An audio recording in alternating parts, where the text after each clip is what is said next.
สบายดีพ่อแม่พี่น้องทุกคนFC ของบ่าวหน่อยเนาะมื้อนี้บ่าวหน่อยก็มาที่พระธาตุหลวงคือเก่าคือเดิมเนาะเพื่อจะมาติดตามเบิ่งสภาพการต่างๆว่ามีการกาเกียมการปลุกเต้นปลุกพาม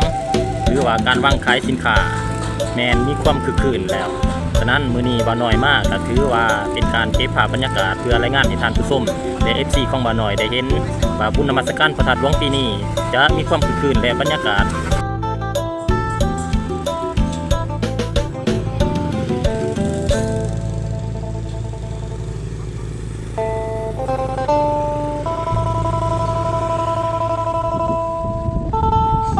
ก็คือภาพบรรยากาศอยู่ที่สนามหลวงบ่าวน้อยลงมามื้อนี้ก็ถือว่าการปลุกเต้นปลุกพามแม่นเต็มแล้วเนาะพ่อแม่พี่น้อง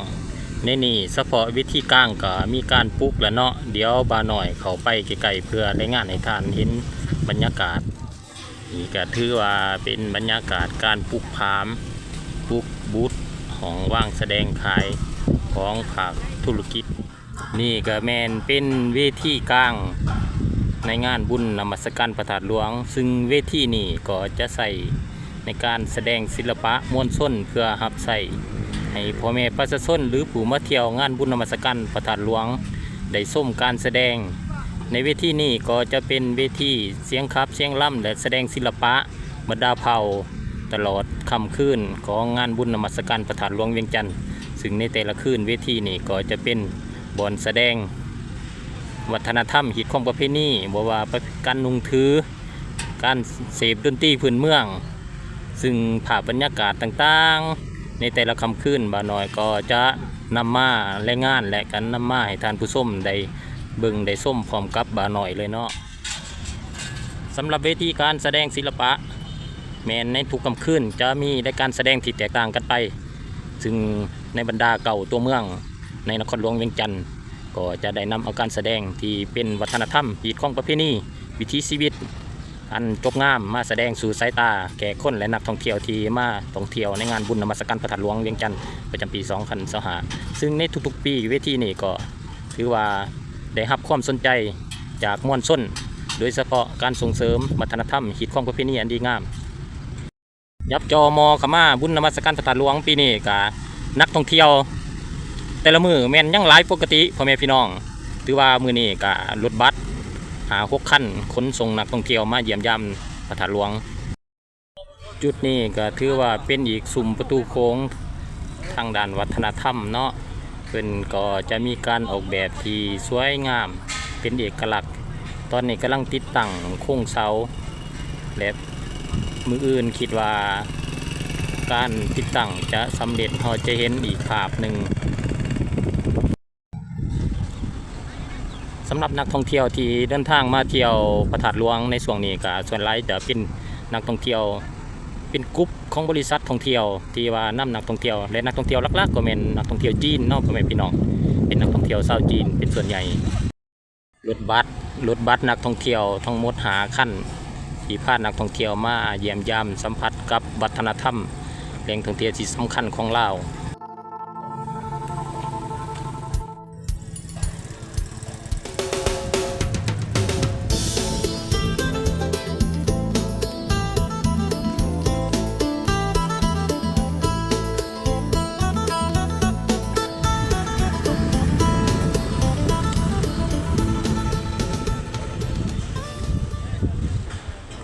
ถือว่าภาพการตกแต่งโดยรวมก็สำเร็จเป็นส่วนหลายว่าการจะติดตั้งดอกไฟการเอย่องตามบริเวณอ้อมหอบเดินพระธาตุหลวงก็ถือว่าสำเร็จเป็นส่วนน้อยและนี่ก็เป็นภาพของนักท่องเที่ยวจีนที่กำลังเดินทางเข้ามาเที่ยวพระธาตุหลวงในบริเวณเดินพระธาตุหลวงถือว่ามือนี้นักท่องเที่ยวก็ถือว่าหลายเป็นพิเศษส่วนหลายนักท่องเที่ยวมาจากประเทศจีนมาเป็นกลุ่มโดยการรับผิดชอบโดยการนำผ้าของบริษัทท่องเที่ยวและสิ่งที่อยู่ด้านหน้าของบ่าวน้อยก็แม่นนักท่องเที่ยวจีนอีกกลุ่มหนึ่งเนาะส่วนที่ย่างเข้ามาก็เป็นอีกกลุ่มหนึ่งซึ่งจะมีหลายบริษัทท่องเที่ยวที่ว่ารับผิดชอบนักท่องเที่ยวจีน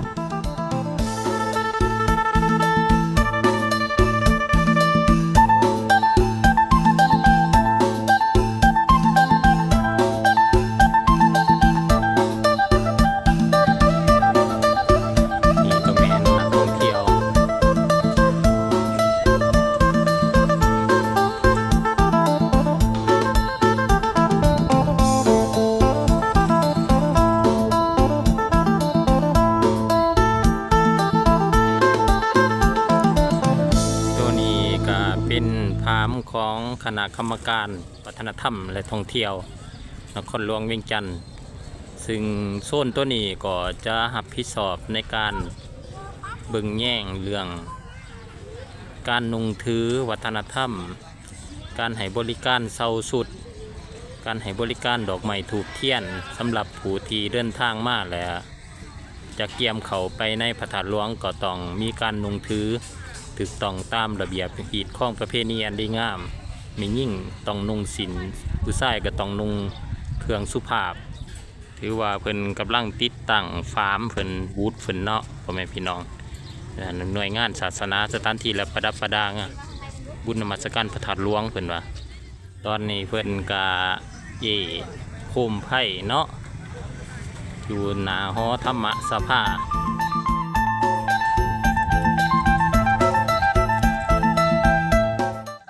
ถือว่าบ่น้อยลงมามื้อนี้ก็เพิ่นก็ย่องประดับประดาเป็นที่เรียบร้อยแล้วพ่อแม่พี่น้องถือว่าสวยงามหลายเดี๋ยวภาคค่ำบ่น้อยก็จะมาเอาภาพเกี่ยวกับตอนเพิ่นเปิดไฟเนาะพ่อแม่พี่น้องตอนเปิดไฟก็จะมีความสวยงามอีกแบบหนึ่งซึ่ง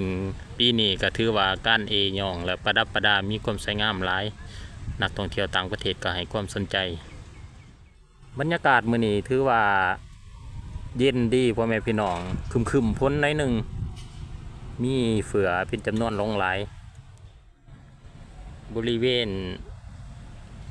ฟาร์มของคณะพระสงฆ์เพื่อนเวทก็มีการประดับประดาย่องหูภาพการเคลื่อนไหว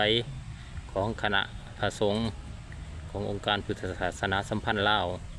แต่ละภาคส่วนเพื่อนก็วางแสดงผลงาน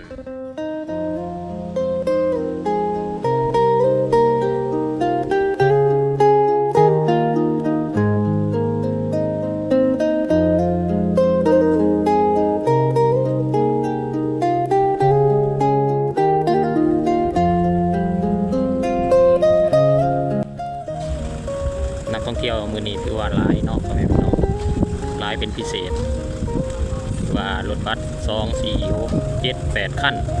รถบัส8คันนำพานักท่องเที่ยวมาเที่ยวและกราบไหว้พระธาตุหลวงเวียงจันทร์จุดนี้เพิ่นก็ปลูกฟาร์มปลูกเต็นท์ปลูกห่านเป็นที่เรียบร้อยแล้ว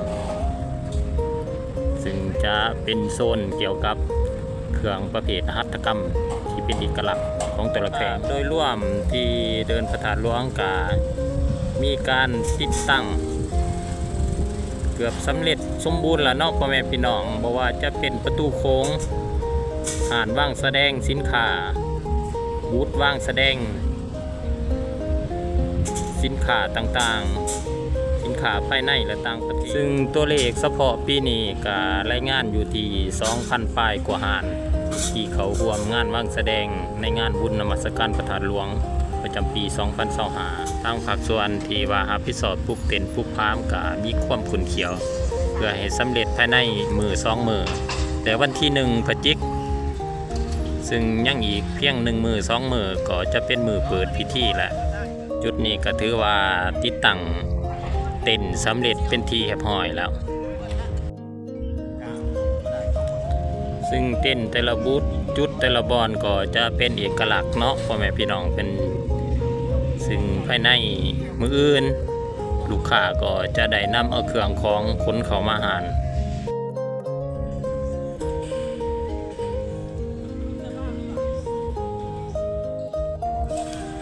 ถือว่าคุณเขียวกันเพื่อให้สำเร็จท่านเลยเนาะการติดตั้งตัวนี้ก็ตอนนี้เห็นแต่โครงเล็กยังจินตนาการบ่ออกเนาะว่าเพิ่นจะเฮ็ดเป็นส่วนใดออกมาอาจจะเฮ็ดเป็นลักษณะคือซิมที่เป็นเอกลักษณ์ทางด้านวัฒนธรรมเดี๋ยวเฮาค่อยลุ้นกันในมือต่อไปส่วนใหญ่ก็เป็นการติดตั้งเกือบสำเร็จแล้วและนี่ก็คือภาพบรรยากาศรวมๆอยู่ที่สนามหลวงเกี่ยวกับบูธและโซนว่างแสดงขายสินค้าต่างๆก็ถือว่า90ส่วนห้อยแหละเนาะพ่อแม่พี่น้องเดี๋ยววันหน่อยจะย่างไปในหลายๆจุดเพื่ออัปเดตเบิ่งสถานที่ว่ามีหยังน่าสนใจท ที่จะมาเที่ยวงานบุญนมัสการพระธาตุหลวงปีนี้มีจุดใดที่น่าสนใจเดี๋ยวบ้านหน่อยจะเลาะเบิ่งในหลายๆจุดเนาะพ่อแม่พี่น้องมื้อนี้ก็ท้องฟ้าเป็นครึมๆหน่อยหนึงเนาะพ่อแม่พี่น้องมีขี้เฟือหลายอันตัวนั้นก็เป็นเล่าแสงของแสงตะเว้นที่หลอดผ่านก่อนขี้เฟือลงมาเฉพาะโซนด้านหน้าของสะพานแห่งศาสตร์ที่เพิ่นก็สงวนไว้เนาะพ่อแม่พี่น้องเฮ็ดเป็นเดินกว้างไว้เพื่อหยังเพื่อให้นักท่องเที่ยวหรือว่าแขกคนที่มาเที่ยวบุญนมัสการพระธาตุหลวงนี่ได้ถ่ายรูปเก็บภาพเป็นที่ระลึกไว้เนาะว่าเป็นกระจงเป็นลานกว้างไว้ถือว่าเป็นอีกจุดไฮไลท์หนึ่งพอตอนค่ำคืนเพิ่นจะไต่ดอกไฟแล้วก็มีความสวยงามเมื่อนักท่องเที่ยวมาเที่ยวงานบุญนมัสการพระธาตุหลวงก็สามารถถ่ายรูปในจุดด้านนี้ได้บรรยากาศโดยรวมของการปลูกเต็นท์ปลูกบูธต่างๆก็ถือว่าสำเร็จเป็นส่วนใหญ่แหละเนาะถือว่าบูธแต่ละบูธก็มีความพร้อมที่จะวางแสดงสินค้านำเอาสินค้าของตนเองมาวางจำหน่ายนี่ก็เป็นบูธอีกบูธหนึ่ง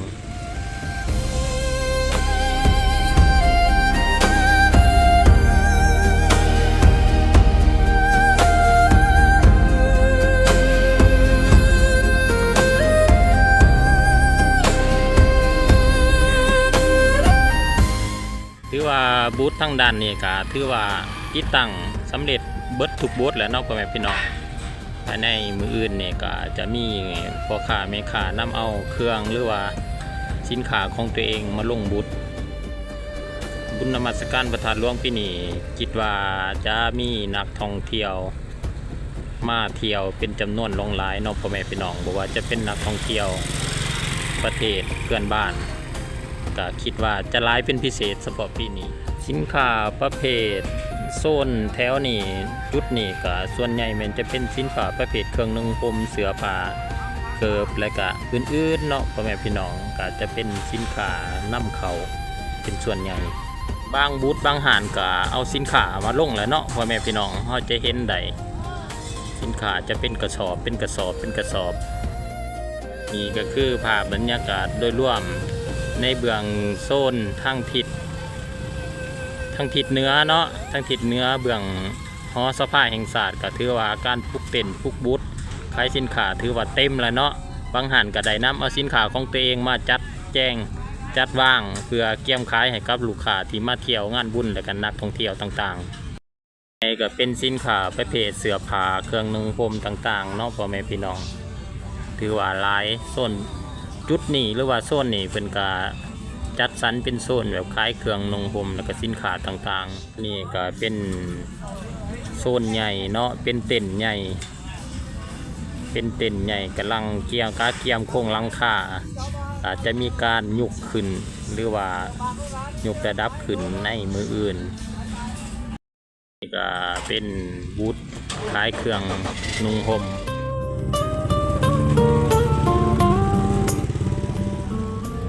ตัวนี้ก็เป็นโซนเครื่องเล่น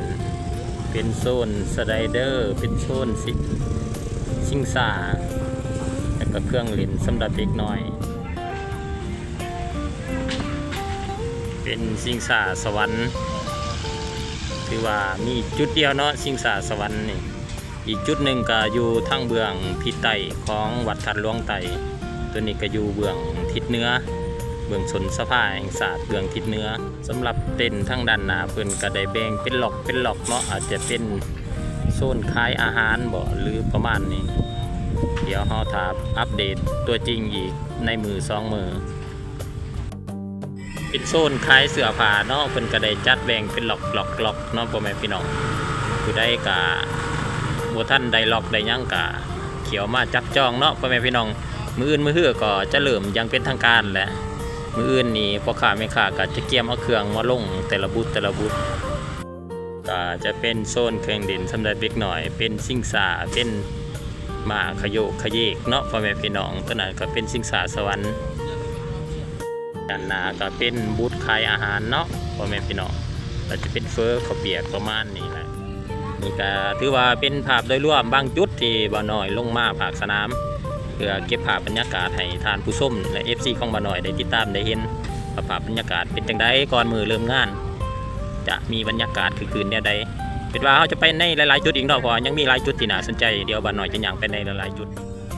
ตัวนี้ก็เป็นจุดเครื่องเล่นรถซิ่งเนาะพ่อแม่พี่น้องก็ถือว่ารถก็ยังนอนอยู่รอท่าแต่คนมาเล่นในรถจะตื่นเพิ่นว่าเพิ่นก็กางเต็นท์เป็นทีหอยเนาะพ่อแม่พี่น้องเฮาก็ยังบ่ทันเห็นพ่อค้าแม่ค้าเอาสินค้าลงมาก็ถือว่ายังโล่งอยู่คิดว่าจำนวนห้านที่มาร่วมวางขายสินค้าปีนี้ก็ถือว่าเป็นจำนวนหลายเนาะเกือบ 2,000 ปลายเกือบ 3,000 ซึ่งจะเฮ็ดให้การหมุนเวียนเศรษฐกิจในงานบุญนมัสการพระธาตุหลวงเวียงจันทร์ปีนี้ถือว่ามีจำนวนที่มหาศาลบอกว่าจะเป็นด่านรายรับรายจ่ายหรือภาษีอากรต่างๆเดี๋ยวบ่าวน้อยจะย่าง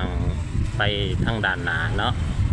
ก็ถือว่าพื้นกับถ้าสีใหม่เนาะสีใหม่เป็นสีแดงถือว่าเบิ่งแล้วก็มีความสะอาดงามตาจะเป็นภาคส่วนกำลังติดตั้งเครื่องกระจายเสียงบุญนมัสการพระธาตุหลวงปีนี้ก็ได้ข่าวว่าจะมีบรรดาอาหารชื่อดังจากกรุงเทพเนาะจากประเทศไทยเพิ่นก็จะมาร่วมว่างแสดงหรือว่าเอาอาหารมาเสิร์ฟถึงงานเลยพ่อแม่พี่น้องให้พ่อแม่ประชาชนได้ซิมถึงรสชาติอาหารที่แซ่บซอยจากประเทศไทยเนาะ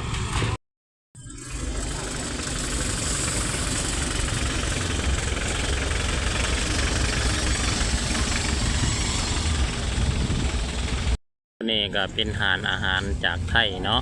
เพิ่นก็มาร่วมงานคือกันปีนี้ถือว่าบรรยากาศปีนี้คือคืนแน่นอนพ่อแม่พี่น้องก็มีโอกาสก็มาเลาะมาเที่ยวน้ำกันเด้อบุญนมัสการพระธาตุหลวงเวียงจันทร์155 พฤศจิกายน 2025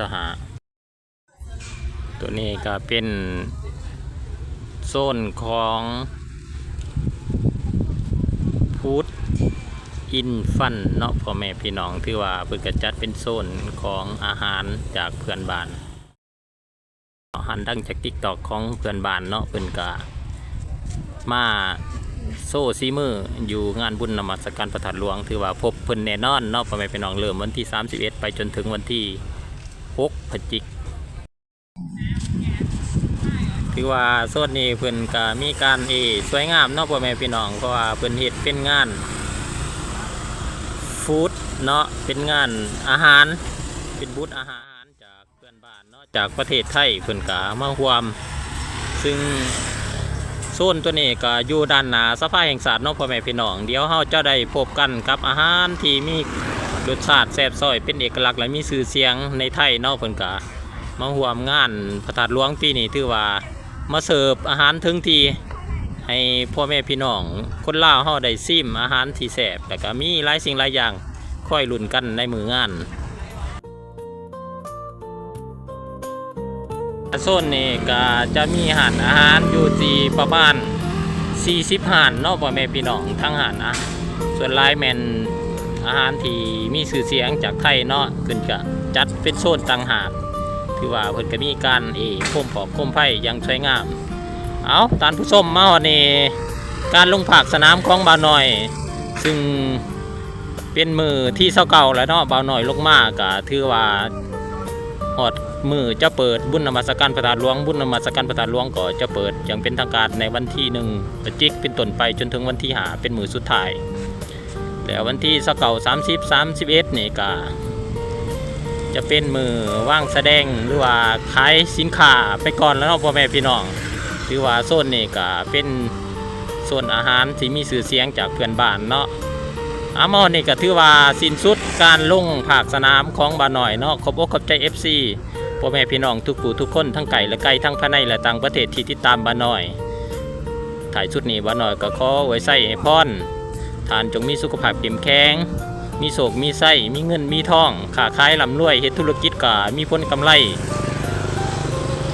การงานทุกสิ่งทุกอย่างก็มีความเจริญก้าวหน้าเนาะพ่อแม่พี่น้องบุญนมัสการพระธาตุหลวงปีนี้ปี2025ที่ว่าทั้งไกลและใกล้และก็มาเล่นมามวนมาซื่นนำกันบุญนมัสการพระธาตุหลวง ถือว่าปีหนึ่งมีเทื่อหนึ่งเนอกพ่อแม่พี่น้องเป็นงานใหญ่และก็มีความสำคัญสำหรับปวงชนลาวทั้งชาติพบกันใหม่โอกาสหน้าบ่าวน้อยจะมารายงานอัปเดตสถานการณ์ตลอดเนาะเกี่ยวกับบุญนมัสการพระธาตุหลวงปีนี้พบกันใหม่โอกาสหน้าสำหรับมื้อนี้สบายดีบ๊ายบาย